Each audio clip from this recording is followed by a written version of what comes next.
તમને ખબર છે, અંગ્રેજો તેમના નામથી થર-થર કાંપતા. ભગતસિંહે તેમના સાથીઓની સાથે મળીને અંગ્રેજોની આંખે પાણી લાવી દીધા હતા. તો હવે જોઈએ વીર ભગતસિંહને.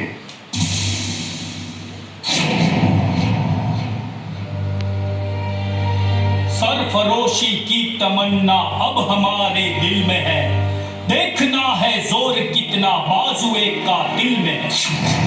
શાસકો ભલે એમ માનતા હોય કે અમને ફાંસીએ ચડાવી જે ગોળીએ દઈ હિન્દુસ્તાનમાં જો હુકમી ભરી સલ્તનત ચલાવી શકશે, પણ એ ગલત છે. અમે મરશું પણ અમારા વિચારો નથી મરવાના.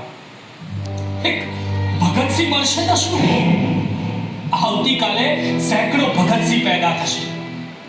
વિચાર અજળ છે, અમર છે. વિચારને કોઈ હણી શકતું નથી. અમે વડી ધારાસભામાં 2 બોમ્બ ફેંક્યા, પણ ત્યાંથી ભાગ્યા નહીં, ઊભા જ રહ્યા. અમે જજને કહ્યું કે અમને સજાનો ડર નથી. અમે જે કર્યું એ માતૃભૂમિની મુક્તિ માટે કર્યું. ઇન્કલાબ જિંદાબાદ.